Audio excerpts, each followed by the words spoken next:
할렐루야. 오늘도 하나님 앞에 은혜를 구하며 함께 기도하시겠습니다. 하나님 아버지, 오늘도 하나님께서 주신 생명과 은혜 위에 주 예수의 이름을 의지하는 믿음으로 기도하고 또 주를 찾아 나왔습니다. 하나님 앞에 나온 심령들마다 주를 찾아 새 사람을 입게 하여 주시고 하나님을 더 사랑하는 우리 모두가 되도록 도와주시옵소서. 예수님의 이름으로 기도하였습니다. 아멘. 하늘에 계신 우리 아버지여, 이름이 거룩히 여김을 받으시오며 나라 임하옵시며 뜻이 하늘에서 이룬 것 같이 땅에서도 이루어지이다. 오늘날 우리에게 일용할 양식을 주옵시고 우리가 우리에게 죄 지은 자를 사하여 준 것 같이 우리 죄를 사하여 주옵시고 우리를 시험에 들게 하지 마옵시고 다만 악에서 구하옵소서. 나라와 권세와 영광이 아버지께 영원히 있사옵나이다. 아멘.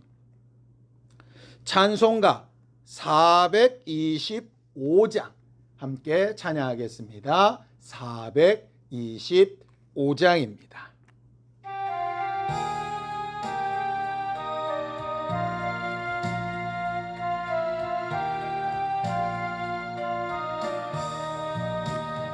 주님의 뜻을 이루소서. 고요한 중에 기다리니 진흙과 같은 날 빚으사 주님의 영상 인치소서.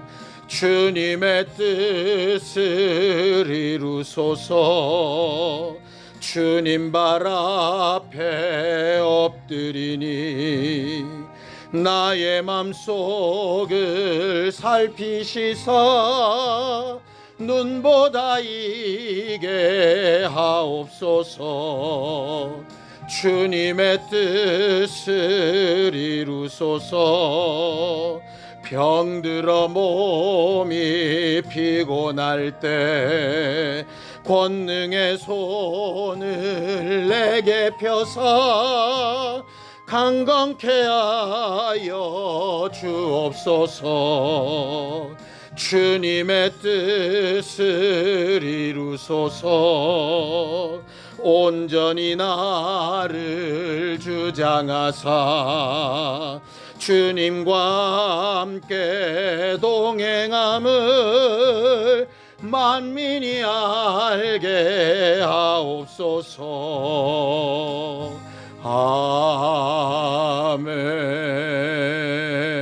아멘. 하나님 아버지, 오늘도 하나님의 말씀을 들고 함께 나누려고 합니다. 전하는 자나 듣는 자가 한 성령으로 충만하여서 하나님의 뜻을 잘 분별할 수 있게 하시고 하나님을 더 많이 사랑하는 거룩한 교회들이 되게 도와주시옵소서. 예수님의 이름으로 기도하였습니다. 아멘. 하나님의 말씀은 시편 119편 129절에서 144절까지 말씀을 함께 합독하겠습니다. 시편 119편 129절에서 144절까지 말씀입니다. 함께 읽습니다. 시작. 주의 증거들은 놀라움으로 내 영혼이 이를 지키나이다. 주의 말씀을 열면 빛이 비치어 우둔한 사람들을 깨닫게 하나이다.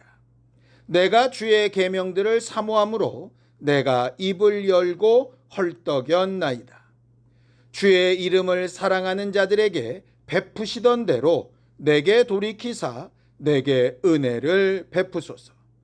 나의 발걸음을 주의 말씀에 굳게 세우시고 어떤 죄악도 나를 주관하지 못하게 하소서. 사람의 박해에서 나를 구원하소서. 그리하시면 내가 주의 법도들을 지키리이다. 주의 얼굴을 주의 종에게 비추시고 주의 율례로 나를 가르치소서. 그들이 주의 법을 지키지 아니하므로 내 눈물이 시냇물같이 흐르나이다. 여호와여, 주는 의로우시고 주의 판단은 옳으니이다. 주께서 명령하신 증거들은 의롭고 지극히 성실하니이다. 내 대적들이 주의 말씀을 잊어버렸으므로 내 열정이 나를 삼켰나이다. 주의 말씀이 심히 순수하므로 주의 종이 이를 사랑하나이다. 내가 미천하여 멸시를 당하나 주의 법도를 잊지 아니하였나이다. 주의 의는 영원한 의요 주의 율법은 진리로소이다. 환난과 우환이 내게 미쳤으나 주의 계명은 나의 즐거움이니이다. 주의 증거들은 영원히 의로우니 나로 하여금 깨닫게 하사 살게 하소서. 우리는 살아가면서 수많은 판단과 결정을 합니다. 가볍고 쉬운 선택과 결정도 있지만 생명과 관련된 매우 중요하고 어려운 선택과 결정을 해야 될 때도 있죠. 그런 선택과 결정을 앞에 두면 대단히 고민하게 됩니다. 내게 아는 것이 과연 맞을까?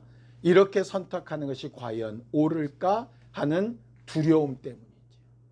그런 두려움이 왜 오겠습니까?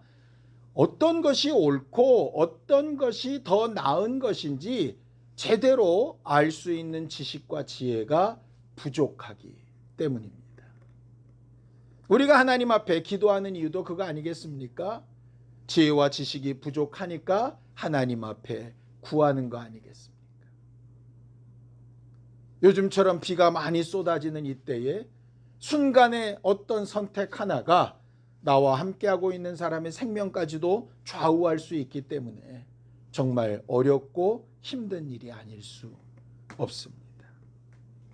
그래서 우리는 우리의 부족한 부분을 찾아서 소위 전문가, 소위 지식자라고 하는 사람들을 찾게 됩니다. 의사를 찾는 경우도 그렇고 학원을 찾는 경우도 그렇고 우리보다 먼저 경험한 사람들을 찾는 경우도 그렇지요. 그런데 그들에게서 얻는 지식이나 그들에게서 받는 그런 정보도 완벽하지 않기 때문에 그런 전문가들을 찾는 수고가 때로는 헛수고일 때도 있고 어쩔 때는 맞아 떨어지는 경우들도 있지요. 올바른 판단과 올바른 선택을 하기 위해서 올바른 지식이 굉장히 중요합니다. 오늘 본문에는 중요한 한 가지 사실을 이렇게 얘기합니다. 시편 119편 137절에서 138절입니다. 여호와여, 주는 의로우시고 주의 판단은 옳으니이다. 주께서 명령하신 증거들은 의롭고 지극히 성실하니이다. 믿음이라는 게 뭡니까? 내가 가진 지식이나 지혜나 판단보다 더 낫고 옳고 완전하다고 의지하고 그것을 따라가는 것이 믿음 아니겠습니까? 구약의 율법과 선지자를 사람들이 찾았던 이유도 여기에 있지요. 어떻게 하는 것이 하나님의 뜻인지 알지 못하고 어떻게 하는 것이 올바른 것인지 알지 못하기 때문에 하나님이 주신 율법에는 뭐라고 말하고 있는가 라고 하는 것을 해석받기 원하고 또 선지자들을 통해서 먼저 알고 본 사람들을 통해서 그들을 통하여 하나님이 말씀하시고 명령하신 것을 들으려고 하는 것이죠. 구약에만 그런 것이 아니라 신약에도 그렇습니다. 이방인들에 대한 전도를 어떻게 해야 되는지 알지 못해서 예루살렘 교회에 있었던 야고보와 또 다른 장로들에게 질문을 보내기도 하고 고린도 교회에 있었던 수많은 문제들을 스스로 해결할 수 있는 방법이 없어서 사도 바울에게 묻기도 하는 것이지요. 몽학 선생의 때, 율법의 때에는 그런 선생이 반드시 필요했습니다. 그래서 제사장을 찾고 선지자를 찾고 먼저 있는 사람을 찾고 하는 것이 굉장히 필요했지요. 그런데 성경은 이렇게 이야기합니다. 히브리서 8장 11절입니다.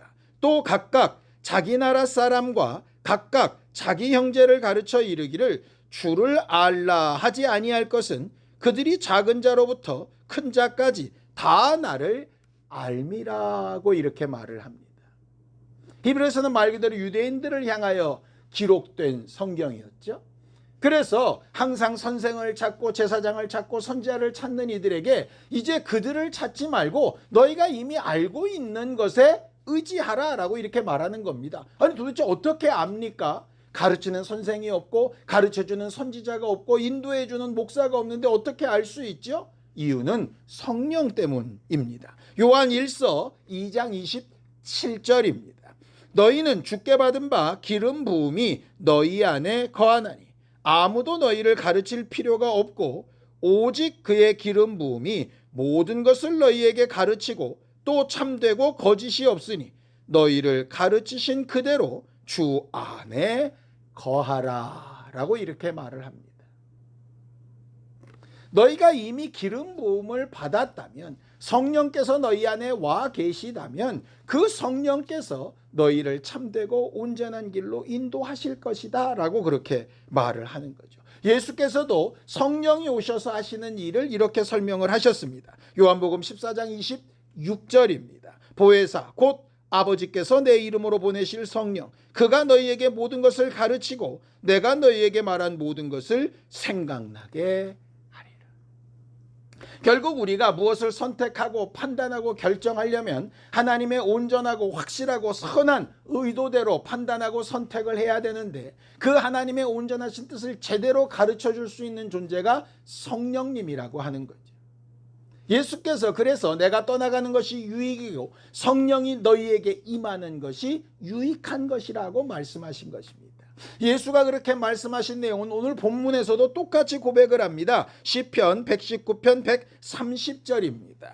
주의 말씀을 열면 빛이 비치어 우둔한 사람들을 깨닫게 하나이다 라고 이렇게 되어 있습니다. 주의 말씀을 열면 이미 받은 말씀이 열려지면 깨달아지면 생각나면 이런 말입니다. 성령께서 오셔서 우리에게 하시는 일은 말씀을 생각나게 하시고 깨달아지게 하시는 겁니다. 생각나게 하시고 깨달아지게 하려면 뭐가 필요하겠습니까? 먼저 내가 읽고 듣고 본 말씀이 있어야 생각이 나고 있어야 깨달아지고 있어야 열리지 않겠습니까? 그래서 우리가 해야 될 일은 말씀을 읽고 그 말씀을 열어주세요. 하나님의 빛이 비춰주세요. 성령께서 내 안에서 역사해 주세요. 라고 기도하는 것이 필요합니다. 내 뜻을 정해놓고 어떤 사람한테 물어서 답을 정해놓고 하나님 이 답입니다. 이렇게 해주세요. 라고 하는 것보다 내 마음의 소원과 여러 가지 선택과 결정해야 되는 여러 가지 환경 가운데 말씀을 구하고 말씀을 읽고 말씀을 듣고 말씀을 배운 후에 하나님 그 말씀을 열어주세요.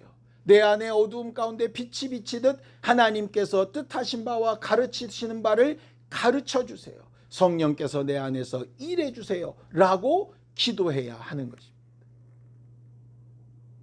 우리가 기도할 때 놓치고 있는 부분이 바로 이런 부분입니다. 말씀을 그냥 듣는 것만으로 누군가 그 말씀을 해석해 주는 것만으로 그것이 그렇다라고 이렇게 쫓아갈 것이 아니라 그렇게 들었다면 그 말씀을 내 안에 적용할 수 있도록 그 말씀이 내 안에서 일하실 수 있도록 그 말씀을 따라 내가 움직일 수 있도록 깨닫게 하시고 생각나게 하시고 나를 인도해 주세요. 이런 겸손한 기도가 우리에게 대단히 필요한 것이죠. 예수님 시대에 예수님이 직접 육체를 입고 그들 앞에 서 계셨을 때에도 그를 보아도 알지 못하고 들어도 깨닫지 못하는 사람들이 수두룩했습니다. 예수께서 그런 사람들을 대단히 안타까워하셨죠. 우리는 그 말씀이 육신이 된 예수께서 남겨두신 성경을 또 그 예수가 오시는 길을 기록해둔 그 성경을 우리 눈앞에 두고 있습니다. 우리 귀에 두고 있습니다. 예수님 시대 때 예수님을 보고도 그의 음성을 듣고도 깨닫지 못했던 사람들과 우리는 다릅니까? 말씀을 보아도 깨닫지 못하고 들어도 적용시키지 못하고 있다면 똑같은 것 아니겠습니까? 성경을 보죠. 시편 119편 18절입니다. 내 눈을 열어서 주의 율법에서 놀라운 것을 보게 하소서. 본문의 저 앞쪽에 이미 선언하고 있습니다. 내 눈을 열어 하나님이 하시는 일을 보게 했어요. 내 귀를 열어 하나님의 음성을 듣게 하세요. 내 마음을 열어 하나님의 뜻과 생각을 분별하게 해주세요. 우리의 기도의 중심이 거기에 있어야 할 것 같습니다. 우리의 급한 일도 있고 답답한 일도 있지요. 그런데 그때 가장 중요한 것은 이미 듣고 읽고 배운 말씀이 내 안에서 살아 움직여 나를 인도하는 능력이 되게 만드는 겁니다. 이것을 위해서 우리는 기도하고 겸손히 구하고 하나님의 일하심을 사모해야 할 것입니다. 시편 119편 140절입니다. 주의 말씀이 심히 순수함으로 주의 종이 이를 사랑하나이다. 우리가 예배 때마다 말씀을 듣고 또 때마다 말씀을 읽고 성경을 공부하기도 하고 큐티도 하고 문제도 풀고 서로 나누고 하는 이유가 여기에 있습니다. 그 말씀이 우리의 눈을 열고 귀를 열고 마음을 열어서 정말 무언가 결정적인 순간에 선택하고 결정하고 판단할 때에 연약하고 부족하고 한계가 있는 내 생각이나 다른 사람들의 생각을 따라가는 것이 아니라 내 안에 주신 성령의 기름 부으심을 따라 제대로 된 길을 쫓아 승리하고 성취하고 의롭게 되고 선한 결과를 얻을 수 있도록 하나님의 말씀을 사모하고 더 사모하는 우리 모두가 되기를 예수님의 이름으로 축원합니다. 기도하겠습니다. 하나님 아버지, 우리 모두를 도우시고 인도하여 주셔서 우리가 일생 동안 하는 신앙생활 가운데 수많은 말씀을 보고 듣고 또 깨닫고 분별할 때에 성령께서 우리를 가르치시고 깨닫게 하시고 인도하시는 능력도 함께 구하여서 눈을 열고 귀를 열고 마음을 열고 하나님의 뜻을 제대로 잘 알아 순종할 줄 아는 거룩한 교회가 되도록 도와주옵소서. 우리의 모든 문제와 상황과 환경을 하나님이 아시오니 우리에게 반드시 있어야 될 가장 중요한 것들을 우리로 알고 의지하고 선택하여 승리하는 사람들이 되도록 주여 함께 역사하시고 인도하여 주시옵소서.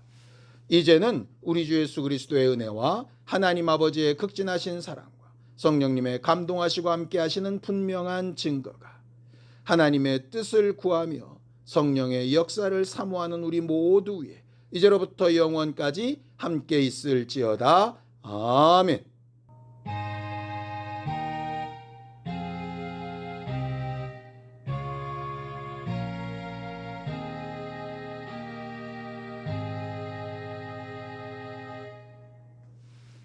하나님의 말씀과 뜻을 구하며 함께 기도하시겠습니다.